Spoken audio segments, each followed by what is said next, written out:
Hello everyone, welcome back to my YouTube channel study in Bengali. RRB group D 2025-এর জন্য আমরা general সায়েন্সের যে প্রিভিয়াস ইয়ারের কোশ্চেনের সিরিজটা শুরু করেছিলাম, আজকে তার আরও একটা ক্লাস নিয়ে আমরা হাজির হয়েছি। তোমাদের এই কদিন এনটিপিসির ক্লাসগুলো রেগুলার দেওয়ার জন্য কিন্তু গ্রুপ ডির ক্লাসটা দেওয়া হচ্ছিল না, তাই আজকে কিন্তু আবার গ্রুপ ডির ক্লাসটা নিয়ে এসেছি। তাহলে চলো দেরি না করে শুরু করা যাক আজকের প্রথম প্রশ্ন। দেখো আজকের প্রথম প্রশ্ন কি বলছে, নিচের কোনটির কোনো একক নেই, মানে এর মধ্যে থেকে ইউনিটলেস, ঠিক আছে, এর মধ্যে থেকে কোন রাশিটা তোমার হচ্ছে ইউনিটলেস, যার কিন্তু কোনো রকম একক নেই। কি বলেছে? বল বলেছে, শক্তি বলেছে, আপেক্ষিক আর্দ্রতা বলেছে, আর কার্য। দেখো এখানে এই যে তোমার শক্তি আছে আর এই যে কার্য আছে, এদের দুজনেই কিন্তু ইউনিট হয়, এটা কিন্তু জুল ইউনিট হয়ে যায়। এখানে যে বল আছে সেই বলেরও কিন্তু ইউনিট নিউটন হয়ে যায়। একমাত্র এখানে যে আপেক্ষিক আর্দ্রতা আছে এর কিন্তু কোনো রকম ইউনিট বা তোমার একক থাকে না, তাই সঠিক অ্যান্সার কিন্তু হয়ে যাবে আপেক্ষিক আর্দ্রতা। নেক্সট কোশ্চেন আমরা দেখে নেব। পরবর্তী কোশ্চেন কি বলেছে, আজকে 2 নম্বর কোশ্চেন, একটি প্রসারিত ধনুকের মধ্যে কোন ধরনের শক্তি থাকে? ঠিক আছে, মনে করো একটা প্রসারিত ধনুক, মনে করো এটা তোমার হচ্ছে ধনুকের সেই কার্ভটা, আর এটা মনে করো ধনুকের তোমার হচ্ছে এটা হচ্ছে সেই স্প্রিংটা। ঠিক আছে, এখানে যদি আমি ভালো করে ছবিটা আঁকি, মনে করো এখানে হচ্ছে ধনুকের যে তোমার যে কার্ভ থাকে যেটা, আর এটা মনে করো এই জায়গাটাতে তোমার হচ্ছে দড়িটা থাকে, কিন্তু এটাকে আমরা কি করেছি, এটাকে আমরা প্রসারিত করেছি, অর্থাৎ টেনে রেখেছি, আর এখানে মনে করো যে অ্যারোটা আছে। তো একটা প্রসারিত ধনুকের মধ্যে কোন শক্তি থাকে? এখানে স্থিতিশক্তি, এখানে তোমার একটু টাইপিং মিস্টেক আছে, একটু অ্যাডজাস্ট করবে, ঠিক আছে, এটা শক্তি হবে। স্থিতিশক্তি, গতিশক্তি উভয় নাকি কোনোটি নয়? তো একটা প্রসারিত তোমার ধনুক বলতে পারো, বা তোমার একটা সংকুচিত স্প্রিং বলতে পারো, এদের মধ্যে সবসময় কোন শক্তি থাকে? এদের মধ্যে কিন্তু সবসময় স্থিতিশক্তি থাকে। আর এই স্থিতিশক্তির ফর্মুলা কি হয়ে থাকে? স্থিতিশক্তির ফর্মুলা কিন্তু mgh হয়ে থাকে, যেখানে m মানে কি, যেখানে m মানে কিন্তু হয়ে যাচ্ছে বস্তুর ভর, g মানে গ্র্যাভিটেশন, আর h মানে কিন্তু হয়ে যাচ্ছে বস্তুটা মাটি থেকে কতটা উঁচুতে আছে। এবার দেখো এখানে গতিশক্তি আছে, গতিশক্তির ফর্মুলা কি সেটা তোমরা আমাকে কমেন্টে জানাবে। নেক্সট কোশ্চেন আমরা দেখে নেব। পরবর্তী কোশ্চেন কি বলেছে, আজকে 3 নম্বর কোশ্চেন, যে মৌলের পরমাণুতে থাকা ইলেকট্রন সংখ্যা কার সমান হয়? ঠিক আছে, একটা মৌলের পরমাণুর মধ্যে থাকা যে ইলেকট্রন সেটা কার সমান হয়ে থাকে? ভর সংখ্যার সমান হয়ে থাকে, পারমাণবিক সংখ্যার সমান হয়, নিউট্রন সংখ্যার সমান হয়, নাকি পজিট্রন সংখ্যার সমান হয়? মনে করো আমি তোমাদের একটা একটা এক্সাম্পলের স্বরূপ মনে করো সিএল নিলাম। দেখো সিএল কি? সিএল মানে কিন্তু তোমার ক্লোরিনের পারমাণবিক সংখ্যা কত? এটা কিন্তু হয়ে যাচ্ছে 17।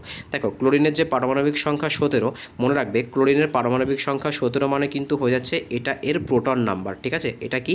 এটা কিন্তু এর প্রোটন নাম্বার। আর আমরা কি জানি পরমাণুর মধ্যে কিন্তু প্রোটন আর প্রোটন আর যে ইলেকট্রন থাকে সেগুলো কিন্তু সেম সংখ্যায় থাকে। অর্থাৎ যদি এখানে 17টা প্রোটন থাকবে তাহলে কিন্তু এখানে 17টা ইলেকট্রনও থাকবে। তার কারণ কি? পরমাণু নিস্তড়িত হয়ে থাকে বা নিউট্রাল হয়ে থাকে, সেই কারণের জন্য প্রোটন কিন্তু কোন তোমার হচ্ছে চার্জ ক্যারি করে? পজিটিভ চার্জ, আর ইলেকট্রন কিন্তু নেগেটিভ চার্জ ক্যারি করে। ঠিক আছে, তো প্লাসে মাইনাসে 0 হতে হবে। সেই কারণের জন্য পরমাণুর মধ্যে থাকা যে তোমার ইলেকট্রন সংখ্যা সেটা কার সংখ্যার সমান? তো মনে রাখবে পরমাণুর মধ্যে থাকা যে ইলেকট্রন সংখ্যা সেটা কিন্তু তার পারমাণবিক সংখ্যা বা অ্যাটমিক নাম্বারের সমান হয়ে থাকে। আশা করি বোঝাতে পেরেছি। নেক্সট কোশ্চেন আমরা দেখে নেব। পরবর্তী কোশ্চেন কি বলেছে, আজকে 4তম কোশ্চেন, যে ড্যাশ হলো সর্বাপেক্ষা বড় প্রাণী গোষ্ঠী। নিম্নলিখিত 4টের মধ্যে থেকে কোনটা প্রাণীজগতের সবথেকে বড় ফাইলাম বা গোষ্ঠী? আর্থ্রোপোডা, মনেরা, প্রোটিস্টা, নাকি অ্যানেলিডা? তো সঠিক অ্যান্সার কী হবে? সঠিক অ্যান্সার কিন্তু হয়ে যাবে আর্থ্রোপোডা। যে আর্থ্রোপোডা ফাইলাম আছে বা আর্থ্রোপোডা গোষ্ঠী আছে, যেটাকে আসলে আমরা কি বলে থাকি, যেটা কিন্তু আসলে হয়ে থাকে সন্ধিপদ যে গ্রুপটা হয়ে থাকে। ঠিক আছে, সন্ধিপদ প্রাণীদের যে গ্রুপ সেটাকে কিন্তু আর্থ্রোপোডা বলে। এটা কিন্তু প্রাণীজগতের সবথেকে বড় গোষ্ঠী। নেক্সট কোশ্চেন আমরা দেখে নেব। পরবর্তী কোশ্চেন কি বলেছে, আজকের 5তম কোশ্চেন, যে ড্যাশ ভ্রূণের জন্য পরিপাক কলা হিসাবে কাজ করে। কোনটা ভ্রূণের জন্য পরিপাক কলা হিসাবে কাজ করে? দেখো এখানে কিন্তু ভ্রূণ বলেছে, ঠিক আছে, এখানে ভ্রূণ বলেছে, তো মনে রাখতে হবে কোনটা ড্যাশ ভ্রূণের জন্য পরিপাক কলা হিসাবে কাজ করে। তো সঠিক অ্যান্সার কিন্তু হয়ে যাবে ডিম্বাশয়। তার কারণ কি? ভ্রূণগুলো কিন্তু কোথায় যায়? ভ্রূণগুলো কিন্তু ডিম্বাশয়ে তোমার হচ্ছে স্টোর হয়। ঠিক আছে, নেক্সট কোশ্চেন আমরা দেখে নেব। পরবর্তী কোশ্চেন কি বলেছে, আজকে 6তম কোশ্চেন, যে জলের দ্বারা, ঠিক আছে, এখানে তোমার দুবার পড়ে গেছে, জলের দ্বারা কোনো বস্তুর ওপর প্রয়োগ করা ঊর্ধ্বগামী বলকে কি বলে? মনে করো তোমার হচ্ছে এখানে জল আছে, ঠিক আছে, আর এখানে মনে করো নিচে তোমার আমি একটা কাঠের টুকরো রেখে দিয়েছি। এইবার এই যে জলটা, এর নিচেও মনে করো জল আছে, জল এই কাঠের ওপরে যে প্রেশারটা তোমার হচ্ছে ক্রিয়েট করছে, তো সেটাকে কোন ধরনের প্রেশার বলে? প্লবতা বলে, অর্ধমুখী বল বলে, তারপর কি বলেছে, ভরবেগ বলে, নাকি কোনোটিই নয়? তো সঠিক অ্যান্সার কী হবে? সঠিক অ্যান্সার কিন্তু হয়ে যাবে প্লবতা। প্লবতাকে কিন্তু ইংলিশে কি বলে? ইংলিশে কিন্তু এটাকে বিউএনসি বলা হয়ে থাকে। আর্কিমিডিসের কিন্তু প্লবতার সূত্র আমরা সকলেই পড়েছি। নেক্সট কোশ্চেন আমরা দেখে নেব। পরবর্তী কোশ্চেন কি বলেছে, আজকে 7 নম্বর কোশ্চেন, যে নিচের কোনটি থার্মোপ্লাস্টিকের উদাহরণ নয়, মানে এর মধ্যে থেকে কোনটা তোমার হচ্ছে থার্মোপ্লাস্টিক নয়, অর্থাৎ যেটাকে কিন্তু আগুন দিলে যেটা কিন্তু তোমার গলে যাবে। কী কী অপশান দিয়েছে? পিভিসি দিয়েছে, ব্যাকেলাইট দিয়েছে, পলিস্টাইরেন দিয়েছে আর টেফলন দিয়েছে। তো সঠিক অ্যান্সার কী হবে? সঠিক অ্যান্সার কিন্তু হয়ে যাবে যে ব্যাকেলাইট। ব্যাকেলাইট কিন্তু কোনো রকমের থার্মোপ্লাস্টিক নয়, বাদবাকি সবকটা কিন্তু তোমার এখানে থার্মোপ্লাস্টিক। নেক্সট অপশান দেখে নেবো আমরা। পরবর্তী কোশ্চেন কী বলেছে? আজকের 8তম কোশ্চেন, যে ভরবেগের সূত্র কী। দেখো মনে রাখবে এই কোশ্চেনটা কিন্তু তোমাদের বহুবার করিয়েছি। দেখো ভরবেগ মানে কি? ভরবেগ মানে কিন্তু হয়ে যাচ্ছে ভর গুণ বেগ, ঠিক আছে? তো ভর কি হয়ে থাকে? ভরকে আমরা কি দিয়ে ডিনোট করি? ভরকে কিন্তু আমরা এম দিয়ে ডিনোট করি, ঠিক আছে? আর যে বেগকে আমরা কি দিয়ে ডিনোট করি? বেগকে কিন্তু আমরা ভি দিয়ে ডিনোট করি। আর এই যে ভরবেগ তোমার আছে পুরোটা, সেই ভরবেগকে আমরা কি দিয়ে তোমার হচ্ছে ডিনোট করি? সেটাকে কিন্তু আমরা পি দিয়ে ডিনোট করি। তাহলে আমরা আলটিমেটলি কি পাচ্ছি? আমরা আলটিমেটলি কিন্তু পাচ্ছি P equals to M V. তো সঠিক অ্যান্সার কোনটা হবে? দেখো অপশান এ যেটা আছে এটাই কিন্তু আমাদের সঠিক অ্যান্সার হয়ে যাবে, বাদবাকি অপশানগুলো আমাদের দেখারও প্রয়োজন নেই। নেক্সট কোশ্চেন আমরা দেখে নেবো। পরবর্তী কোশ্চেন কি বলেছে? আজকের 9তম কোশ্চেন, যে প্রোস্টেট গ্রন্থি থেকে নিঃসৃত পদার্থ দেহের কোন অংশে প্রবেশ করে। ঠিক আছে, দেখো মানব যে তোমার হচ্ছে পুরুষের শরীরে কিন্তু একটা প্রোস্টেট গ্রন্থি বলে একটা গ্রন্থি থাকে, ঠিক আছে? যেটা কি করে? যেটা কিন্তু তোমার হচ্ছে যে শুক্রাণু থাকে সেই শুক্রাণুকে কিন্তু শুক্রাশয় থেকে আমাদের যে শুক্রথলি আছে সেখানে নিয়ে আসতে সাহায্য করে। তো সঠিক অ্যান্সার কী হবে? সঠিক অ্যান্সার কিন্তু হয়ে যাচ্ছে প্রোস্টেট গ্রন্থি থেকে নিঃসৃত পদার্থ দেহের কোন অংশে প্রবেশ করে। তো সঠিক অ্যান্সার হয়ে যাবে কিন্তু এটা আমাদের শুক্রথলিতে প্রবেশ করে।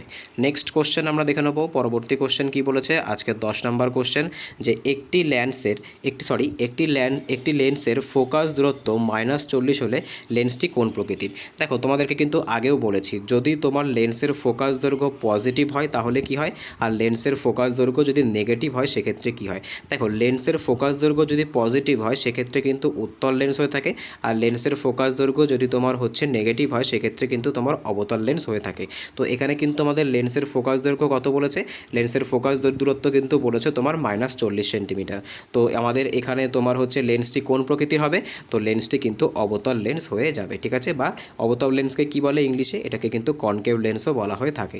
নেক্সট কোশ্চেন আমরা দেখে নেব। পরবর্তী কোশ্চেন কি বলেছে? আজকের 11তম কোশ্চেন, যে সোনার গয়নার সঙ্গে তামা কেন মেশানো হয়। ঠিক আছে, সোনার গয়নার সঙ্গে কেন তামা মেশানো হয়? ব্যাক টু ব্যাক 4টে অপশান দিয়েছে, অপশানগুলো একবার আমরা পড়ব।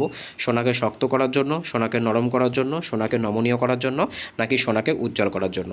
তো সঠিক অ্যান্সার কী হবে? দেখো সোনার গয়নার সঙ্গে তামাকে কেন মেশানো হয়? তার কারণ সোনা কিন্তু সবথেকে ম্যালিয়েবেল, ঠিক আছে? মানে সবথেকে কিন্তু নমনীয় ধাতু হয়ে যাচ্ছে সোনা, সেই কারণের জন্য কিন্তু সহজেই ভেঙে যেতে পারে। সেই কারণের জন্য সোনাকে শক্ত করার জন্য কি করা হয়? শক্ত করার জন্য কিন্তু তার সঙ্গে তামা মেশানো হয়ে থাকে। এবার এই যে গোল্ড আছে, সেই গোল্ডের তোমার হচ্ছে সিম্বল কি? তোমরা রাখবে গোল্ডের সিম্বল কিন্তু হয়ে যাচ্ছে AU। তার কারণ কি? এটা কিন্তু ল্যাটিন শব্দ অরাম থেকে নেওয়া হয়েছে, ঠিক আছে? ল্যাটিন শব্দ অরাম থেকে নেওয়া হয়েছে। এবার তোমাদের জন্য একটা HW থাকবে, সোনার পারমাণবিক সংখ্যা কত? ঠিক আছে, গোল্ডের যে পারমাণবিক সংখ্যা বা অ্যাটমিক নাম্বার কত সেটা কিন্তু তোমরা আমাকে কমেন্টে জানাবে। নেক্সট কোশ্চেন আমরা দেখে নেবো। আজকের 12তম কোশ্চেন কি বলেছে? যে ভর বাই আয়তন ইকুয়ালস টু কী হয়ে থাকে। ঠিক আছে, ভর বাই আয়তন, ভরকে কি বলে? ভরকে কিন্তু তোমার হচ্ছে বলা হয় মাস। মাস বাই যে তোমার আয়তন মানে কি? আয়তন মানে কিন্তু হয়ে যাচ্ছে ভলিউম। তো অনেকবার কিন্তু তোমাদের এই কোশ্চেনগুলো করিয়েছি, তোমাদের মুখস্থ হয়ে যাওয়ার কথা। তো ভর বাই আয়তনকে কি বলে? ভর বাই আয়তনকে কিন্তু বলা হয়ে থাকে তোমার ঘনত্ব। আর ঘনত্বকেই ইংলিশে কি বলে? ঘনত্বকে কিন্তু ইংলিশে বলা হয়ে থাকে ডেনসিটি। আশা করি বুঝতে পেরেছো। নেক্সট কোশ্চেন আমরা দেখে নেবো। পরবর্তী কোশ্চেন কি বলেছে? আজকে 13তম কোশ্চেন। আজকে কিন্তু একদম আমি পিওর তোমার সায়েন্সের কোশ্চেনগুলো কিন্তু নিয়ে এসেছি, ঠিক আছে? তো দেখো কি বলেছে? যে তড়িৎ আধানের SI একক কী। ঠিক আছে, তো দেখো ইউনিট থেকে কিন্তু তোমরা একটা থেকে দুটো কোশ্চেন এদের গ্রুপ ডি পরীক্ষায় সায়েন্স টপিক থেকে পাবে। তো তড়িৎ আধানের SI একক কী? তো মনে রাখবে তড়িৎ আধানের SI একক কিন্তু হয়ে যাচ্ছে কুলম্ব, ঠিক আছে? তড়িৎ আধানের যে SI একক সেটা কিন্তু কুলম্ব। জুল কিসের একক? জুল কিন্তু তোমার হয়ে যাচ্ছে কার্য আর শক্তি দুটোরই কিন্তু তোমার SI ইউনিট হয়ে যাচ্ছে তোমার জুল। অ্যাম্পিয়ার কিসের একক? অ্যাম্পিয়ারও কিন্তু বিদ্যুতের সাথে সম্পর্কযুক্ত, এটা কিন্তু হয়ে যাচ্ছে যে তড়িৎ প্রবাহ থাকে সেই তড়িৎ প্রবাহের SI একক। নিউটন কিসের একক? আমরা সকলেই জানি নিউটন কিন্তু হয়ে যাচ্ছে বলের একক। আশা করি বুঝতে পেরেছো। নেক্সট কোশ্চেন আমরা দেখে নেবো। আজকের 14তম কোশ্চেন কি বলেছে? যে সরীসৃপ প্রাণীদের ড্যাশ প্রকোষ্ঠ বিশিষ্ট। ঠিক আছে, এটা তোমার হচ্ছে প্রকোষ্ঠ হবে, ঠিক আছে? এটা হবে তোমার হচ্ছে প্রকোষ্ঠ। একটু টাইপিং মিস্টেক আছে, একটু অ্যাডজাস্ট করবে। তো দেখো সরীসৃপ প্রাণীদের ড্যাশ প্রকোষ্ঠ বিশিষ্ট হৃৎপিণ্ড থাকে। তো দেখো কার কতগুলো প্রকোষ্ঠ থাকে এই নিয়ে কিন্তু তোমাদের আমি অনেকগুলো ক্লাসে বলেছি। দেখো সবার প্রথম মাছ যদি আমরা দেখি, ঠিক আছে, মাছ যদি আমরা দেখি তো মাছের কিন্তু তোমার হচ্ছে হৃৎপিণ্ডের দুটো প্রকোষ্ঠ থাকে, ঠিক আছে, একমাত্র তোমার হচ্ছে সরীসৃপ, ঠিক আছে, সরীসৃপ কিন্তু একমাত্র এক্সেপশন কিন্তু হয়ে যাচ্ছে কুমির। সরীসৃপের কিন্তু তিনটে থাকে, কিন্তু কুমির কিন্তু এর এক্সেপশন, কুমির কিন্তু সরীসৃপ হওয়া সত্ত্বেও কুমিরের কিন্তু তোমার 4 চেম্বার্ড হার্ট হয়ে থাকে, ঠিক আছে। তারপরে আমাদের যে স্তন্যপায়ী প্রাণীগুলি হয়ে থাকে, অর্থাৎ আমাদের হার্টে কতগুলি করে প্রকোষ্ঠ আছে, আমাদের কিন্তু 4টে করে প্রকোষ্ঠ আছে। তো সরীসৃপের শরীরে কতগুলো করে প্রকোষ্ঠ আছে? তো সঠিক অ্যান্সার কী হবে? সঠিক অ্যান্সার কিন্তু হয়ে যাবে সরীসৃপের দেহে কিন্তু 3টে করে প্রকোষ্ঠ আছে। একমাত্র এর এক্সেপশনটা কি? একমাত্র এর যে এক্সেপশন সেটা কি? সেটা কিন্তু তোমার হয়ে যাচ্ছে কুমির। তার কারণ কি? তার কারণ কুমিরের কিন্তু 4 প্রকোষ্ঠ বিশিষ্ট হৃৎপিণ্ড দেখতে পাওয়া যায়, ঠিক আছে। নেক্সট কোশ্চেন আমরা দেখে নেবো। পরবর্তী কোশ্চেন কি বলেছে? আজকের 15তম কোশ্চেন যে কাকে মাস্টার গ্ল্যান্ড বলা হয়। দেখো আবার কিন্তু পিওর বায়োলজি থেকে একটা কোশ্চেন, কাকে মাস্টার গ্ল্যান্ড, বা বাংলাতে কিন্তু আমরা এটাকে প্রভুগ্রন্থিও বলে থাকি, ঠিক আছে। বাংলাতে কি বলি? বাংলাতে কিন্তু আমরা এটাকে প্রভুগ্রন্থিও বলে থাকি। তো প্রভুগ্রন্থি বা মাস্টার গ্ল্যান্ড কাকে বলে? তো সঠিক অ্যান্সার কিন্তু হয়ে যাবে পিটুইটারি গ্ল্যান্ড, ঠিক আছে। পিটুইটারি গ্ল্যান্ডকে কিন্তু আমরা বলে থাকি প্রভুগ্রন্থি। এবার দেখো এখানে থাইরয়েড গ্ল্যান্ড বলেছে, থাইরয়েড গ্ল্যান্ড থেকে কোন হরমোন খরিত হয়? তো মনে রাখবে থাইরয়েড গ্ল্যান্ড থেকে কিন্তু যে থাইরক্সিন হরমোন আছে, যেটা কিন্তু আমাদের বডির যে তোমার আয়োডিন সংশ্লেষণে কিন্তু সাহায্য করে থাকে। অ্যাড্রিনালিনকে কি বলি আমরা? অ্যাড্রিনালিনকে কিন্তু আমরা আপাতকালীন হরমোন বলে থাকি। নেক্সট কোশ্চেন আমরা দেখে নেবো। পরবর্তী কোশ্চেন কি বলেছে? আজকে 16তম কোশ্চেন যে জিঙ্কের সাথে সালফিউরিক অ্যাসিডের বিক্রিয়ায় কোন গ্যাস নির্গত হয়ে থাকে। দেখো এখানে আমাদের সবার প্রথম কি করতে হবে? এখানে কিন্তু সবার প্রথম আমাদেরকে বিক্রিয়াটা লিখতে হবে। এখানে আমি নিচে করার চেষ্টা করছি। দেখো এখানে কি বলেছে? জিঙ্কের সাথে, অর্থাৎ তোমার হচ্ছে জেডেন এর সাথে কি করতে হবে? জেডেন এর সাথে কিন্তু আমাদের সালফিউরিক অ্যাসিডের বিক্রিয়া করতে হবে, অর্থাৎ H2SO4। তো আমরা প্রোডাক্টে কি পাবো? প্রোডাক্টে কিন্তু এটা কিন্তু সবার প্রথম বলে রাখি, এটা কিন্তু একটা প্রতিস্থাপন প্রক্রিয়া, তাই আমরা কি পাবো? আমরা কিন্তু পেয়ে যাবো ZnSO4, অর্থাৎ তোমার হচ্ছে প্রতিস্থাপন হয়ে যাচ্ছে কিন্তু এটা, ঠিক আছে, ZnSO4 প্লাস কিন্তু H2O পাবো। ZnSO4টা কি? এটা কিন্তু একটা যৌগ, কোনো রকম কিন্তু গ্যাস নয়। তো গ্যাস কোনটা? গ্যাস কিন্তু হয়ে যাচ্ছে হাইড্রোজেন, তাই সঠিক অ্যান্সার কী হবে? সঠিক অ্যান্সার কিন্তু হয়ে যাবে হাইড্রোজেন। আমরা কিন্তু হাইড্রোজেন পাবো, ঠিক আছে। নেক্সট কোশ্চেন আমরা দেখে নেবো। পরবর্তী কোশ্চেন কি বলেছে? আজকে 17তম কোশ্চেন যে 2 ওহম 2 ওহম, 8 ওহম এবং 6 ওহম ও আবার একটা 8 ওহম যুক্ত রোধকে শ্রেণী সমবায়ে যুক্ত করলে, শ্রেণী সমবায় বা সিরিজে যুক্ত করলে তুল্য রোধ কত হবে? দেখো সবার প্রথমে রোধগুলো কত বলেছে? দেখো রোধগুলো কিন্তু বলেছে 2 ওহম, 8 ওহম, 6 ওহম আর কিন্তু 8 ওহম, ঠিক আছে। এবার দেখো শ্রেণীর যে ফর্মুলা কী হয়ে থাকে, শ্রেণী সমবায়ের যে ফর্মুলা, তোমাদের কিন্তু এগুলো অনেকবার করিয়েছি। শ্রেণী সমবায়ের যে ফর্মুলাগুলো হয়ে থাকে সেটা কী হয়ে থাকে?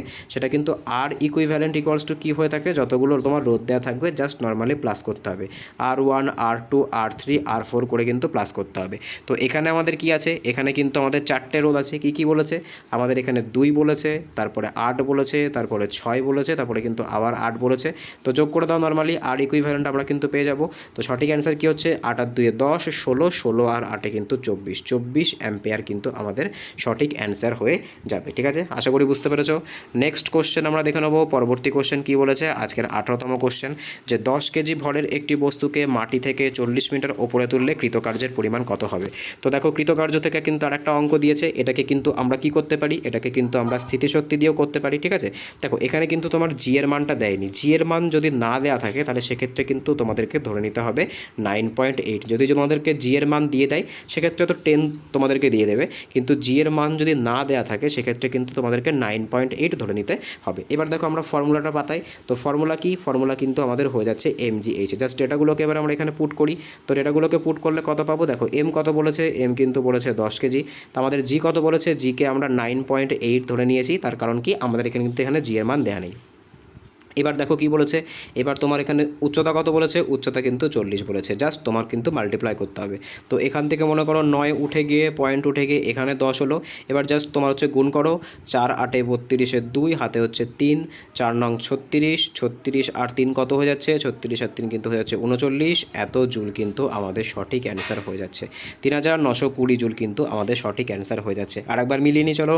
8 নং 72 4 8 32 2 হাতে 3, 4 নং 36 আর 3 39, ঠিক আছে, 2920, 3920 কিন্তু আমাদের সঠিক অ্যান্সার হয়ে যাচ্ছে। জেনারেলি কিন্তু তোমাদের কি করে এই জি এর মানটা কিন্তু তোমাদেরকে দিয়ে দেয়, ঠিক আছে। আর যদি কোনো সময় না দেওয়া থাকে সেক্ষেত্রে তোমরা এটাকে 9.8 ধরে নেবে। নেক্সট কোশ্চেন আমরা দেখে নেবো। পরবর্তী কোশ্চেন কি বলেছে আজকের 19তম কোশ্চেন, যে মিথাইল অ্যালকোহলের IUPAC সংকেত কি। দেখো এই যে মিথাইল অ্যালকোহল আছে না, এই যে মিথাইল অ্যালকোহল, সেই মিথাইল অ্যালকোহলের তোমার হচ্ছে IUPAC সংকেত কি, তো সঠিক অ্যান্সার কিন্তু হয়ে যাবে CH3OH। এই মিথাইল অ্যালকোহলকে কিন্তু কি বলে, এটাকে কিন্তু বিষাক্ত মদও বলা হয়ে থাকে, ঠিক আছে। তো এটাই কিন্তু আমাদের সঠিক অ্যান্সার হয়ে যাবে। এই যে তোমার ওয়াইনটা আছে এটাকে কিন্তু তোমার হচ্ছে মানে একদম বলতে পারি আমরা তোমার হচ্ছে মিথাইল অ্যালকোহলকে কিন্তু বিষাক্ত মদ বলা হয়। আর মনে রাখবে যে তোমার ইথাইল অ্যালকোহল আছে সেটা কিন্তু আমরা পানীয়যোগ্য মদ হিসেবে ব্যবহার করে থাকি। নেক্সট কোশ্চেন আমরা দেখে নেবো। পরবর্তী কোশ্চেন কি বলেছে আজকের 20তম কোশ্চেন, যে কোনো বস্তুর বেগ যদি দ্বিগুণ করা হয় তাহলে তার ভরবেগের ওপরে কী প্রভাব পড়বে। তো আমরা করে দেখি। দেখো সবার প্রথমে আমরা বেগকে কত ধরি, মনে করো যে তোমার ভরবেগের ফর্মুলা কি, ভরবেগের ফর্মুলা কিন্তু হয়ে যাচ্ছে P = mv। এবার আমরা কি করতে হবে, আমরা প্রথমে এটাকে 1 দিয়ে করি। মনে করো এখানে আমাদের যে বস্তুর যে ভর সেটাও 1 আছে, আর বস্তুর যে তোমার হচ্ছে গতিবেগ আছে সেটা আমাদের 1 আছে। তো সঠিক অ্যান্সার কী হচ্ছে, সঠিক অ্যান্সার কিন্তু আমাদের হয়ে যাচ্ছে 1, ঠিক আছে। এবার দেখো মানে এবার ভরবেগের ইউনিট কী হয়ে থাকে, ভরবেগ দেখো মাস কী হয়ে থাকে, মাস হয়ে থাকে তোমার হচ্ছে কেজি, আর তোমার হচ্ছে বেগের কী হয়ে থাকে, বেগের কিন্তু হয়ে থাকে মিটার পার সেকেন্ড। তো আমাদের 1 KG metre per second, 1 KG metre per second কিন্তু হয়ে যাচ্ছে এটা প্রথম কন্ডিশানে। এবার কি বলেছে, এবার কিন্তু আমাদেরকে বলেছে ভরবেগটাকে আমরা দ্বিগুণ করব। তো আমাদেরকে এখানে আবার ফর্মুলা লিখতে হবে, P = আমরা mv লিখলাম, ঠিক আছে, P = mv লিখছি। তো এখানে দেখো যে ভরবেগ আছে, এবার আমরা কি করব, এবার আমাদের যে m আছে সেটাকে তোমাদের পাল্টাতে বলেনি, পাল্টাতে বলেছে তোমার হচ্ছে যে ভিটা আছে সেটাকে। তো ভিকে কী করেছে, ভিকে কিন্তু তোমার দ্বিগুণ করেছে। তো দ্বিগুণ করেছে মানে কী হবে, এটা কিন্তু তোমার হয়ে যাবে 2 কেজি মিটার পার সেকেন্ড। তো আমরা দেখলাম আগে 1 ছিল এখন 2 হয়ে যাচ্ছে। তো সঠিক অ্যান্সার কী হবে, সঠিক অ্যান্সার কিন্তু হয়ে যাবে দ্বিগুণ হয়ে যাবে, ঠিক আছে। সঠিক অ্যান্সার কী হবে, সঠিক অ্যান্সার কিন্তু এক্ষেত্রে যে ভরবেগ থাকবে, এক্ষেত্রে যে ভরবেগ থাকবে সেই ভরবেগ কিন্তু কেমন হবে, ভরবেগ কিন্তু তোমার 2 গুণ বা দ্বিগুণ হয়ে যাবে। আশা করি বুঝতে পেরেছো। নেক্সট কোশ্চেন আমরা দেখে নেবো কী বলেছে আজকের 21তম কোশ্চেন, যে মানবদেহের সবথেকে শক্ত অংশ হলো দাঁতের এনামেল, এটি কী দিয়ে তৈরি। আমাদের দাঁতের যে এনামেল সেটা কী দিয়ে তৈরি, ক্যালসিয়াম ফসফেট, ক্যালসিয়াম সালফেট নাকি সালফেট। তো সঠিক অ্যান্সার কী হবে, মনে রাখবে আমাদের দাঁত প্লাস আমাদের হাড় কিন্তু কোন যৌগটা দিয়ে তৈরি, এটা কিন্তু ক্যালসিয়াম সালফেট দিয়ে তৈরি। ক্যালসিয়াম সালফেটের সংকেত কি, ক্যালসিয়াম ফসফেটের সংকেত কি, CO, এক সেকেন্ড একটু খেয়াল করবে, ঠিক আছে। তো ক্যালসিয়াম ফসফেট দেখো এটা কিন্তু আমাদের ক্যালসিয়াম ফসফেটটা সঠিক অ্যান্সার হয়ে যাচ্ছে, ঠিক আছে। তো ক্যালসিয়াম ফসফেট কিন্তু আমাদের সঠিক অ্যান্সার হয়ে যাবে, ঠিক আছে। তো আমরা যদি এখানে দেখি তো ফসফেট করতে গেলে আমাদেরকে কী করতে হবে, ফসফেট মানে কিন্তু হচ্ছে PO4, তো CaPO4 কিন্তু আমাদের সঠিক অ্যান্সার হয়ে যাবে, বা ক্যালসিয়াম সালফেট কিন্তু বা ক্যালসিয়াম ফসফেট কিন্তু আমাদের সঠিক অ্যান্সার হয়ে যাবে। নেক্সট কোশ্চেন আমরা দেখে নেবো আজকের 22তম কোশ্চেন কী বলেছে, যে অক্সিজেন গ্যাসের ভেতরে শব্দের গতিবেগ কত। তো মনে রাখবে অক্সিজেন গ্যাসের ভেতরে শব্দের গতিবেগ কত, অক্সিজেন গ্যাসের ভেতরে কিন্তু শব্দের গতিবেগ হয়ে যাচ্ছে 1498 মিটার পার সেকেন্ড, এটাই কিন্তু আমাদের সঠিক অ্যান্সার হয়ে যাবে। নেক্সট কোশ্চেন আমরা দেখে নেবো আজকে 23তম কোশ্চেন কী বলেছে, যে মানসিক এবং চারিত্রিক গুণাবলীগুলি পিতামাতার কাছ থেকে শিশুরা পায়, এটা কিসের বৈশিষ্ট্য। দেখো আমরা কিন্তু আমাদের পূর্বপুরুষ তথা আমাদের বাবা মায়ের কাছ থেকে যে গুণাবলীগুলি বংশসূত্রে পেয়ে থাকি বা বংশগতি সূত্রে পেয়ে থাকি, তো সেটাকে কি বলা হয়, সেটাকে কিন্তু তোমার বলা হয়ে থাকে বংশগতি বা হেরিডিটি। ফাদার অফ তোমার হচ্ছে জেনেটিক্স কাকে বলা হয়, এটা কিন্তু তোমরা আমাকে কমেন্টে জানাবে যে কাকে কিন্তু ফাদার অফ জেনেটিক্স বলা হয়ে থাকে। নেক্সট কোশ্চেন আমরা দেখে নেবো পরবর্তী কোশ্চেন কী বলেছে আজকে 24তম কোশ্চেন, পৃথিবী ও চাঁদের মধ্যে আকর্ষণ বল কোন ধরনের আকর্ষণ বলের উদাহরণ। উপকেন্দ্র বল, অপকেন্দ্র বল, অভিকেন্দ্র বল এবং মাধ্যাকর্ষণ বল। দেখো পৃথিবী আর যে চাঁদের মধ্যে যে তোমার হচ্ছে আকর্ষণ বল আছে সেটা কিন্তু অভিকেন্দ্র বল, তার কারণ কি পৃথিবী কিন্তু চাঁদকে নিজের দিকে টানছে। নেক্সট কোশ্চেন আমরা দেখে নেবো পরবর্তী কোশ্চেন তথা আজকের লাস্ট কোশ্চেন কি বলছে, চোখের ভেতরে প্রবেশ করা আলোক রশ্মিকে কিসের দ্বারা নিয়ন্ত্রণ করা হয়। মানে আমাদের চোখের মধ্যে কিন্তু ঠিক সেরকম একটা সেট আপ থাকে যেটা কিন্তু আমাদের চোখে যে আলো আসে সেটাকে নিয়ন্ত্রণ করে থাকে। তো সেটা কি, তোমাদের রাখবে চোখের ভেতরে আলো প্রবেশ করে যে জিনিসটা তাকে কিন্তু বলা হয়ে থাকে আইরিশ। তো আজকে এই অবধি ছিল। আউট অফ 25 কার কত স্কোর হলো অবশ্যই কিন্তু কমেন্টে জানিও। ভিডিওটা ভালো লেগে থাকলে অবশ্যই একটা লাইক করো, বন্ধুদের সঙ্গে শেয়ার করো। দেখা হচ্ছে পরের ভিডিওতে, বাই।